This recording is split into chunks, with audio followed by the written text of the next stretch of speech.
डटी रह गई, मगर वे दोनों अभी भी उस और ही बढ़ रही थी। उसके करीब जाकर ऋतिका ने उसे झुककर सलाम किया, मानो वो उसकी दासी हो। देखते ही देखते ऋतिका के शरीर में परिवर्तन होने लगा। एक खूबसूरत सी लड़की के बदले वो एक सड़ी गली लाश में बदलने लगी। उसके शरीर में जगह जगह से खून बह रहा था। जैसे ही ऋतिका अपने असली रूप में आई, उसका तिलिस्म टूट चुका था। स्वरा को होश आया, वैसे ही अपने सामने दो भयानक कंकालों को देखकर उसकी चीख निकल गई। वो वहां से भागने की कोशिश करने लगी तो ऋतिका ने उसका हाथ पकड़ लिया और उसके हाथों को मोड़कर उसकी गर्दन उसके करीब ले आई। उसने उसकी गर्दन में अपने दो दांत गड़ाकर उसका खून चूसने लगी। कुछ देर बाद जब उसमें एक बूंद भी खून नहीं बचा तो उसने अपने बड़े बड़े दांतों और नाखूनों से उसके शरीर को नोचकर खा लिया।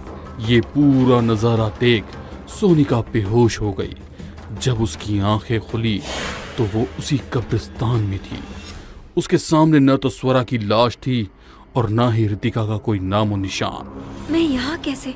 मैंने जो कुछ भी देखा वो सपना था या फिर हकीकत? क्या ऋतिका सच में वैम्पायर है? इस फार्म हाउस के बारे में हमने जो कुछ सुना था, क्या वो सच है? यदि इसमें जरा भी सच्चाई है तो स्वरा की लाश कहाँ है? कुछ समझ में नहीं आ रहा है। इन पूरी बातों से अनजान मेघा अभी भी वहां सो रही थी। सुबह के 4 बजे जब उसकी नींद खुली तो तीनों लड़कियां वहां से गायब थी।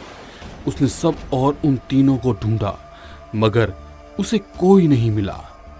वो उन लोगों को ढूंढते हुए घर की छत पर जा पहुंची।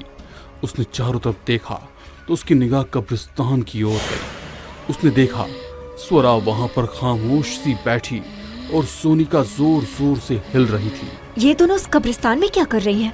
और ऋतिका, वो क्यों नजर नहीं आ रही है? कहाँ गई वो? मेघा खुद से ही सवाल कर रही थी कि तभी किसी ने उसके कंधे पर हाथ रखा। वो डर के कारण पसीने पसीना हो गई।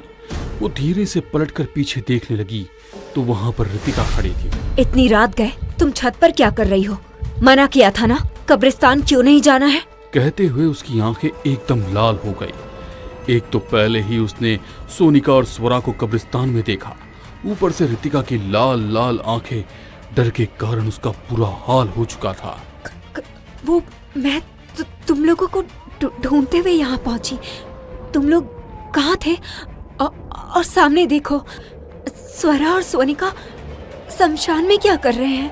कहते हुए उसने कब्रिस्तान की ओर इशारा किया तो वहां पर कोई नहीं था, मगर जैसे ही वो पलटी, सामने सोनिका और स्वरा दोनों खड़ी थी। दोनों का शरीर एकदम सफेद और आंखों की जगह गड्ढे हो रखे थे। देखते ही देखते ऋतिका भी एक सड़ी गली लाश में बदल गई।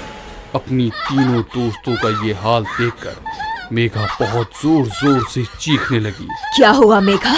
तुम्हें अभी भी डर लग रहा है? हम तो अब भी तुम्हारे दोस्त हैं। आ जाओ हम लोगों के पास। आओ, तुम्हें भी वैम्पायर बना देती हूँ। हम लोग मिलकर सबका खून चूस लेंगे। कहते हुए वो जोर जोर से हंसने लगी। तीनों धीरे धीरे उसकी ओर बढ़ने लगे। वो डरते हुए पीछे हट रही थी। टेरेस की छत से गिरकर मेघा वहीं तड़प तड़प कर मर गई। कुछ दिनों के बाद स्वरा, मेघा, ऋतिका और सोनिका चारों हाईवे पर खड़ी लिफ्ट मिलने का इंतजार कर रही थी। तभी कुछ लड़कों ने उन्हें देखकर कार रोक दी।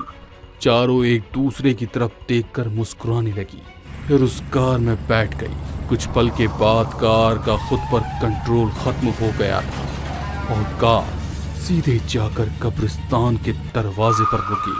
आज फिर कुछ इंसानी चीखों से वो कब्रिस्तान गूंज रहा था।